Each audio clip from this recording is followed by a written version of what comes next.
ஆன்மீகம் வழி சார்ந்த அன்பு உள்ளங்கள் அனைவருக்கும் வணக்கம் நண்பர்களே. 12 ராசிக்காரர்களுக்குமே அந்த ஒவ்வொரு ராசிக்குமே அவங்களோட அதிபதியை பொறுத்து அவங்களோட குணாதிசயம் அப்படிங்கிறது வேறுபட்டு காணப்படும்.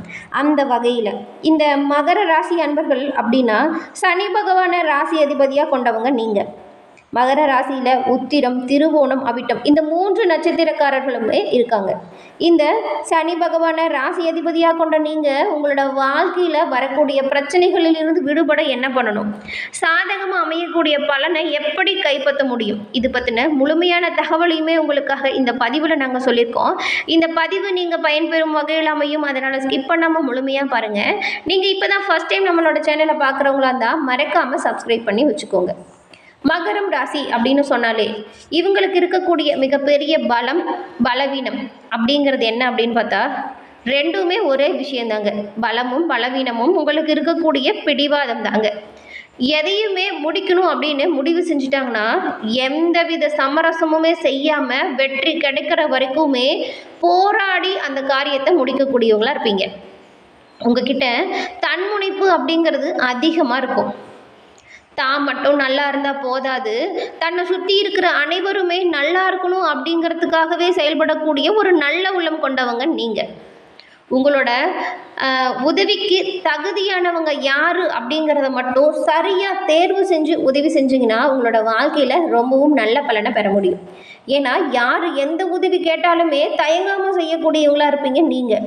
அந்த உதவியை எல்லோரும் சரியாக பயன்படுத்துகிறாங்களா அப்படிங்கிறதுல மட்டும் நீங்கள் கொஞ்சம் கவனமாக இருக்கணும். இந்த மகர ராசி அப்படின்னு சொன்னாவே உழைப்பிற்கு அஞ்சாதவங்களா இருப்பாங்க. வேலை பார்க்குற இடத்துல எவ்வளவு வேலை இருந்தாலுமே அதை இழுத்து போட்டு நல்லா செஞ்சு நல்ல பேர் எடுக்கணும் அப்படிங்கிறதுல கவனமாக இருப்பீங்க. சிலருக்கு எல்லாமே வீட்டில் இருக்க பிடிக்கும், சிலருக்கு கோவில் போகிறது ரொம்பவும் பிடிக்கும். ஒரு சில மகர ராசி அன்பர்களுக்கு இந்த வெளியில் சுற்றுலா செய்யக்கூடிய விஷயங்கள் ரொம்பவும் பிடிக்கும். இந்த மகர ராசிக்காரங்க வேலை பார்க்கும் நிறுவனத்தில் அதே நிறுவனத்தில் தொடர்ந்து பணியாற்றணும் அப்படிங்கிற விஷயத்தில் கவனமாக இருப்பாங்க. இந்த மகர ராசியை சேர்ந்தவங்கக்கிட்ட ஒரு சிறப்பான விஷயம் இருக்குங்க. அது என்ன அப்படின்னு பார்த்தா எந்த ஒரு சூழ்நிலை வந்தாலுமே அதற்காகலாம் உங்களை மாற்றிக்கவே மாட்டீங்க. நான் இப்படி தான், நான் இந்த விஷயத்தை இப்படி தான் செய்வேன் அப்படிங்கிறதுல நீங்கள் ரொம்பவும் பிடிவாதமாக இருப்பீங்க. ஒரு செயலில் முடிவெடுக்கணும் அப்படின்னு நினச்சிட்டிங்கன்னா எல்லோருக்கிட்டேயுமே அவங்களோட அபிப்பிராயத்தை கேட்பீங்க. ஆனால் முடிவில் அவங்க என்ன சொன்னாங்களோ அதெல்லாம் கேட்க மாட்டீங்க. நீங்கள் என்ன முடிவு பண்ணி வச்சுருக்கீங்களோ அதைத்தான் செயல்படுத்துவீங்க. மற்றவங்க செய்யும் செயலை காப்பி அடிக்கிறது உங்களுக்கு பிடிக்கவே பிடிக்காது. தனித்துவமான காரியத்தில் மட்டுமே ஈடுபாடாக செயல்படக்கூடியவங்களாக இருப்பாங்க இந்த மகர ராசியை சேர்ந்தவங்க. மகரம் சனி பகவானின் காரகத்துவம் பெற்ற ஒரு ராசி அப்படிங்கிறதுனால கருப்பு நிறம் உங்களுக்கு ஒரு ஏற்ற நிறமாக இருக்குது. அது மட்டும் இல்லாமல் இந்த மகர ராசி அன்பர்கள் சனிக்கிழமையில் பைரவர் வழிபாடை மேற்கொள்வது உங்களோட வாழ்க்கையில் நல்ல ஒரு முன்னேற்றத்தை ஏற்படுத்தி கொடுக்கும்.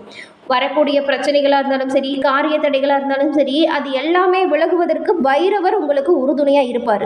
உங்களுக்கு பைரவர் பிடிக்கும் என்றாலும் இந்த வீடியோ பதிவின் கமெண்ட்டில் பைரவருக்கு போற்றி அப்படிங்கிற மந்திரத்தை 3 முறை பதிவிடவும் செய்யுங்க. பைரவரின் அருளால் உங்களோட வாழ்க்கையில் நடக்கக்கூடிய அனைத்து விஷயங்களுமே நல்லதாக நடக்கவும், காரிய தடைகள் விலகி செல்வ நிலை மேலோங்க நாங்கள் இறைவனிடம் பிரார்த்தனையும் செஞ்சுக்கிறோம், உங்களுக்கு வாழ்த்துக்களையும் சொல்லிச்சுக்கிறோம்.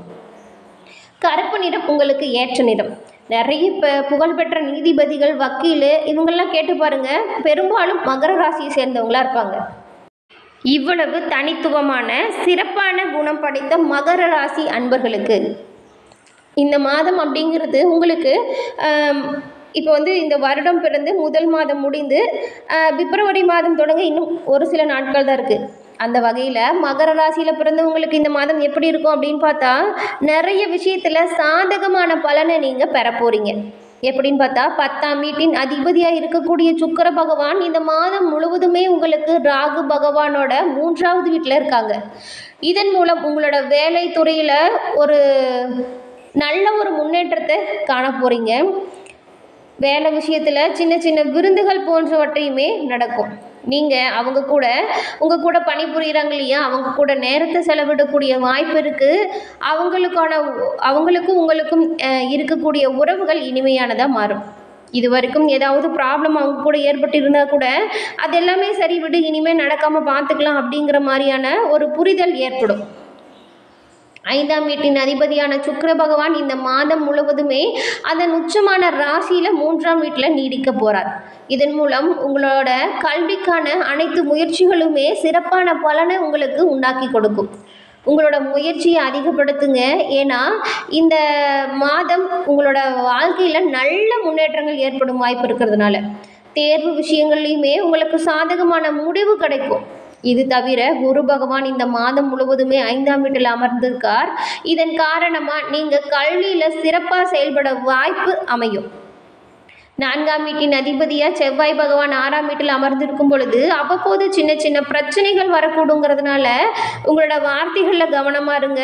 எந்த ஒரு வீண் வாக்குவாதத்தையும் மேற்கொள்ளாமல் இருக்கிறது நல்லதாக அமையும். ஏன்னா 4ஆம் வீட்டிற்கும் 6ஆம் வீட்டிற்கும் சம்பந்தம் இருந்தாலுமே குடும்பத்தில் அவ்வப்போது சின்ன சின்ன சண்டை வரும். அதனால் வீடுலேயுமே நீங்கள் கொஞ்சம் எச்சரிக்கையாக இருக்கணும். 5ஆம் வீட்டின் அதிபதியாக இருக்கக்கூடிய சுக்கிர பகவான் உயர்ந்தவராக இருப்பார் மற்றும் ராகுவோடையுமே இருக்கார். இதன் காரணமாக உங்களோட அன்புக்குரியவரின் அன்பால் நீங்கள் ஈர்க்கப்படக்கூடிய வாய்ப்பு அமையும். நீங்கள் அவங்கள எல்லா இடத்துலையுமே பார்க்கும் வகையில் அவங்களோட அறிமுகம் கிடைக்கும்.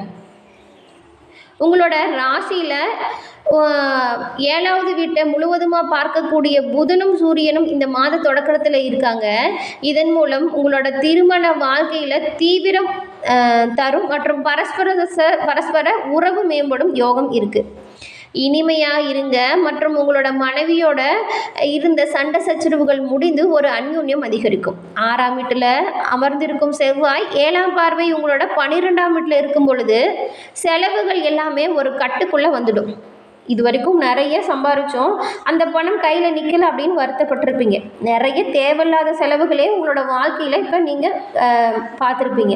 இந்த செலவுகள் எல்லாமே ஒரு கட்டுக்குள்ளே வந்துடும். எதிர்காலத்திற்கான சேமிப்பை மேற்கொள்கிறது இந்த சமயத்தில் நல்ல வாய்ப்பை உங்களுக்கு அமைச்சு கொடுக்கும். 2ஆம் வீட்டிற்கு அதிபதியாக இருக்கக்கூடிய சனி பகவான் 2ஆம் வீட்டிலேயே இருக்கிறார். உங்களோட நிதி நிலைமை இந்த வாய்ப்புகள் கிரக நிலையின் மூலம் பலப்படுத்தக்கூடிய வாய்ப்பு இருக்கும். நிதி நிலைமை மேம்பட்டு காணப்படும். தொழில் முயற்சிகள் சாதகமான பலனை ஏற்படுத்தி கொடுக்கும். ராசிக்கு அதிபதியாக சனி பகவான் இந்த மாதம் முழுவதுமே 2ஆம் வீட்டில் இருக்கிறார். இதன் மூலம் உங்களோட உடல்நல கோளாறுகள் எல்லாமே ஒரு கட்டுக்குள்ளே வந்துடும். அது மட்டும் இல்லாமல் இதுவரைக்கும் மேற்கொண்டிருந்த மருத்துவ செலவுகள் குறைவதற்கான வாய்ப்பு அமையும். 6ஆம் வீட்டில் செவ்வாய் அமர்ந்திருக்கும் பொழுது நோய்களை எதிர்த்து போராடக்கூடிய தைரியமும் ஆற்றலும் உங்களுக்கு கிடைக்கும். இதனால் பழைய நோயிலிருந்து விடுபடவும் மற்றும் புதிய நோய்க்கு ஆளாகாமல் இருக்கவுமே இந்த கிரகங்களால் நீங்கள் பாதுகாக்கப்படுவீங்க. ஆனால் சுக்கிரனும் ராகுவும் 3ஆம் வீட்டில் அமர்ந்திருக்கிறதுனால உங்களோட ஆரோக்கியத்தோட சின்ன சின்ன உடல்நல கோளாறுகள் வரக்கூடுங்கிறதுனால நீங்கள் உணவு பழக்க வழக்கத்தில் கொஞ்சம் கட்டுப்பாடாகவும் சரியான உணவு முறையை தேர்ந்தெடுக்கிறதன் மூலமும் இந்த மாதிரியான சின்ன சின்ன உடல்நல கோளாறு வராமல் பார்த்துக்கலாம். அதையும் மீறி ஒரு சில ப்ராப்ளம் வருது அப்படின்னா நீங்கள் உடனே மருத்துவரை அணுகிறது நல்லதாக இருக்கும். இந்த மாதத்தின் கிரகநிலைகளை பொறுத்த வரைக்கும் நிறைய வாய்ப்புகள் உங்களுக்கு சாதகமாக அமைஞ்சிருக்கு. ஆனால் எந்த ஒரு செயலை செய்கிறதுக்கு முன்னாடியும் கவனமாகவும் எச்சரிக்கையாகவும் செயல்படுறது நல்லது. இந்த மாதம் உங்களுக்கு வரவேற்கத்தக்க ஒரு மாதமாக அமையும். நீங்கள் தொடர்ந்து நல்ல பலனை பெறக்கூடிய வாய்ப்பு இருக்குது.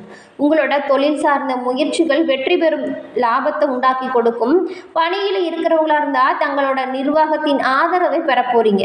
உங்களோட சிறப்பான செயல்திறனுக்கு இந்த மாதம் நல்ல ஒரு அங்கீகாரம் மற்றும் அடையாளம் பாராட்ட பெற போறீங்க. வியாபாரிகள் உங்களோட இலக்கு அடையக்கூடிய வாய்ப்பு இருக்கு. காதலராக இருந்தீங்களா உங்களோட உறவு குறித்து கொஞ்சம் கவனமாக செயல்படுறது நல்லதாக இருக்கும். மற்றவங்களோட ஆலோசனையை கேட்டு நடந்துக்கிறது வேண்டாம். பரஸ்பரம் அனுசரித்து நடந்து கொள்வது நல்லது. கணவன் மனைவி உறவு சிறப்பாக இருக்கும். இருவருமே சேர்ந்து வெளியிடங்களுக்கு சென்று வரும் அமைப்பு இருக்குது. மகிழ்ச்சியான தருணங்களை நீங்கள் காண போகிறீங்க. குடும்ப உறுப்பினர்கள் உங்களுக்கு ஆதரவாக செயல்படுவாங்க. அதனால் தேவையில்லாத வாக்குவாதத்தை நீங்கள் வீட்டில் மேற்கொள்ளாமல் இருக்கிறதும் நல்லது. உங்களோட பொருளாதார நிலை சிறப்பான முன்னேற்றத்தை ஏற்படுத்தி கொடுக்கும். இதன் மூலம் முதலீடுகள் லாபத்தை உண்டாக்கி கொடுக்கும். உங்களோட புதிய முதலீடுகளை மேற்கொள்ள ஏற்ற ஒரு தருணமாக இந்த மாதம் அமைஞ்சிருக்கு. உங்களோட உடல் மற்றும் மன ஆரோக்கியம் இந்த மாதம் சிறப்பாக இருக்கும். பள்ளி கல்லூரி செல்லும் மாணவர்கள் உங்களோட படிப்பு விஷயத்தில் நீங்கள் கவனத்தை மேற்கொள்ளணும். இந்த மாதம் நீங்கள் விளையாட்டு போட்டிகளில் கலந்து கொள்வதன் மூலம் வெற்றி பெறும் வாய்ப்பையுமே பெறுவீங்க. என்ன நண்பர்களே, இந்த பதிவு நீங்கள் பயன்பெறும் வகையில் அமைஞ்சிருக்கும்னு நினைக்கிறோம். இந்த பதிவு பிடிச்சிருந்தா லைக் பண்ணுங்கள், ஷேர் பண்ணுங்கள், கமெண்ட் பண்ணுங்கள். நம்மளோட சேனலை மறக்காமல் சப்ஸ்கிரைப் பண்ணி வச்சு கூட வர பெல் ஐக்கானை கிளிக் பண்ணி வச்சுக்கோங்க.